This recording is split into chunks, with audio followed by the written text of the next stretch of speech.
Imagine investing your hard-earned money in a trusted and well-known company, expecting a good return, but then one day its owner dies, and you get to know that all your money was kept inside a safe, and only the owner had its key, and now all your money is gone or locked forever. What if we tell you that this image is a reality of more than 100,000 people, and the company in question is not some newbie startup, but what was believed to be Canada's largest crypto exchange, Quadriga CX. Mind you, this is just the tip of the iceberg. What lies beneath is a massive bulk of lies, scams, secrets, and controversies that will blow your mind. Let's uncover them layer by layer. The story begins in 2013, when Gerald Cotton, a business graduate from York University, moved to Vancouver and joined a community of Bitcoin enthusiastic entrepreneurs known as the Vancouver Bitcoin Co-op. In those times though, a Bitcoin was worth around $250. It was very difficult to buy or sell one, the reason being 70% of the global Bitcoin trade was conducted through a Tokyo-based exchange and had to be funded by sending a bank wire to Japan. So a user based out of Canada had to transfer funds through a series of intermediaries, losing a significant amount in transaction fees. Cotton decided to resolve this issue, and in November 2013, along with a guy named Michael Patrin, he founded Quadriga. It started out by conducting local Bitcoin trades. A month later, it got a small staff of 5 people and launched its own online currency exchange. By January next year, Quadriga CX had left beta with over 1,000 users. The company then expanded its services further and opened up a Bitcoin ATM in Vancouver. Quadriga was the cheapest, fastest, and, by all appearances, the safest exchange at the time when the market was very small. Also, it was the first Bitcoin trading platform to hold a money services business license from Canada's anti-money laundering authority, FINTRAC. Surprisingly, in a series of hacks and theft, several of Quadriga's competitors shut down, which made it Canada's dominant Bitcoin marketplace. Quadriga then attempted to go public and list on the Canadian Securities Exchange, but that failed. Cotton also got into a dispute with one of the major investors, and with the company facing troubles in raising funds, it soon ran out of money in 2015. As a result, plans on going public were given up. The legal counsel left, and when all the directors resigned, Quadriga CX became a one-man show run by Cotton. With all the latest crises, the company seemed to be at a stage where things were going downhill. But just then, a boom came. In 2017, the price of Bitcoin surged from $100 to $20,000, which motivated people to board the crypto train. As a result, the drifting Quadriga picked up speed, and the company quickly grew to 350,000 customers, trading more than $1 billion in assets per day. But there was something very unusual about it. If reports are to be believed, Cotton was running the entire company all by himself, from his laptop with no permanent office. Strange, isn't it? It also makes one wonder why people would trust a man like him. Well, to begin with, his image was that of a nice guy who was a cryptocurrency expert and believed in the power of Bitcoin and cryptocurrency in general. In the company's earlier days, he also often sponsored educational crypto events and looked more invested in educating people about Bitcoin than making profits. This somehow portrayed him as a nice and trustable man.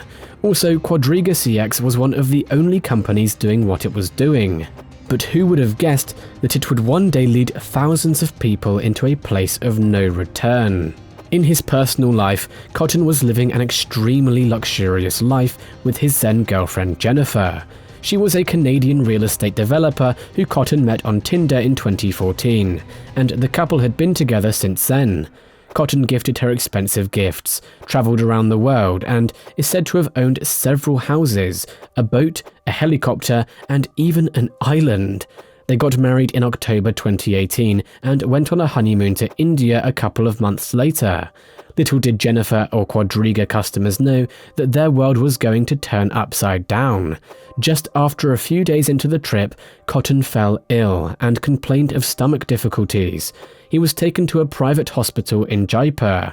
He was suffering from severe intestinal distress related to his chronic Crohn's disease. But soon things escalated quite unexpectedly, and after a series of cardiac arrests, the crypto genius was declared dead. All this happened within 24 hours. Jennifer, being the only one present by his side at that moment, brought his body back to Canada, where it was buried. It was a closed casket. A month later, when Cotton's death was announced, it shook the entire crypto world, and what followed was ultimate chaos.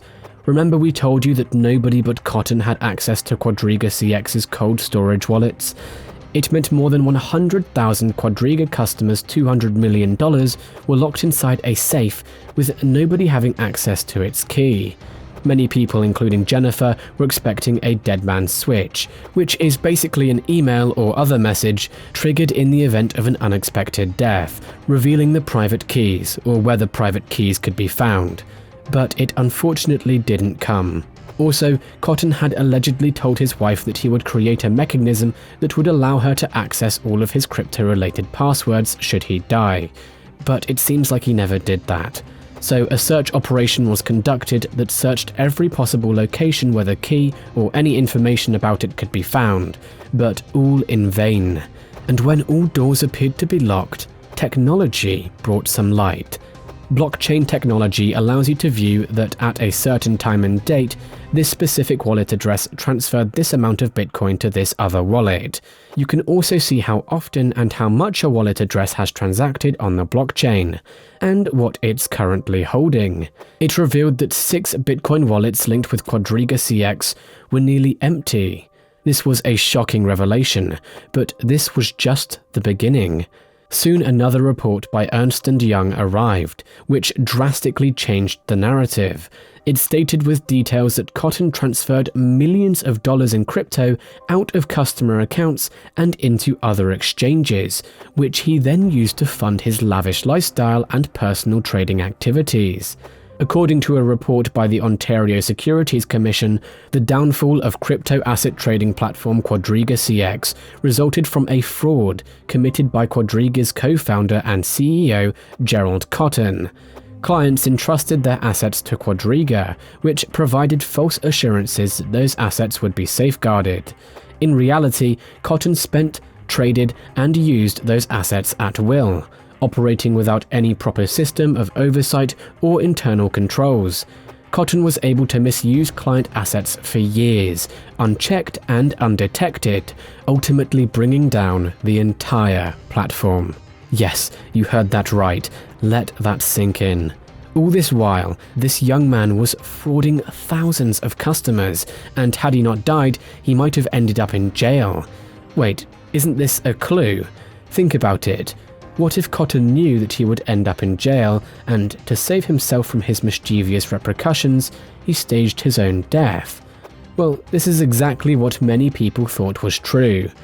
Amidst all this, several Telegram groups and private investigators were actively digging up information about Cotton and Quadriga CX. One such was Amy Castor, an investigative journalist who scraped the bottom of the iceberg and found that this wasn't Cotton's first scam. Instead, he had a history of committing fraud since the age of 15. Remember Michael Patrin, the Quadriga CX co-founder who separated from it at an earlier stage? He reportedly turned out to be Omar Denani, a man convicted of money laundering charges, who spent 18 months in jail for credit card fraud. He's also said to be Cotton's partner in crime in his earlier days. Another important fact to take note is that Cotton owned boats, knew how to fly planes, and often traveled abroad with huge amounts of money. Doesn't all of this point toward a well-thought-of exit plan? Well, to investigate the same, a journalist, Nathan Vanderclip, went to India and personally met with the doctor who was treating Cotton. He also visited the hotel where Cotton and Jennifer stayed, and chatted with other key people associated with the case. In his findings, he concluded that there was no evidence found that could support the fake death theory, except for a doctor who was supposed to embalm Cotton's body. She told Nathan that she had refused to do the job and she suspected something fishy. However, this single testimony was not enough to establish anything, so Nathan returned. One thing that stuck with the people was that no autopsy was performed on Cotton, meaning that nobody can be sure why exactly he died. it gave a new angle to the entire case that maybe Jennifer killed her husband. After all, she was the only one who was with him in India. Interestingly, just a few days before leaving for India, Cotton had changed his will, leaving personal property worth $9.6 million to Jennifer. Though it is hard to guess a motive behind Jennifer's involvement, as she has returned $12 million Canadian worth of assets to Quadriga from her husband's estate as part of a voluntary settlement. She also denies her involvement in any of her husband's scams and says that she had no knowledge of what he was doing behind the scenes. Apart from the fake death and murder theory, another possible theory that came up was that Cotton might be working for Canadian intelligence in relation to underworld money laundering, and the government helped him disappear. RCMP, or Royal Canadian Mounted Police's refusal to exhume Cotton's body, seems to have strengthened this theory even further. However, without any solid evidence, all of these theories are merely theories. The only fact that we can be sure of is that thousands of people lost their money, which could range from small investments to life savings. Quadriga CX is not the only crypto exchange that came crashing down. More recently, we have seen the fall of FTX, the second largest crypto exchange. Just like Gerald Cotton, the founder of FTX, Sam Bankman-Fried, had many secrets. These secrets led to his disastrous downfall, taking his net worth from $20 billion down to zero in a single week, whilst also wiping out billions from the crypto market. If you want to better understand how all of this happened, click the video on screen right now. That video will share the whole story from start to finish.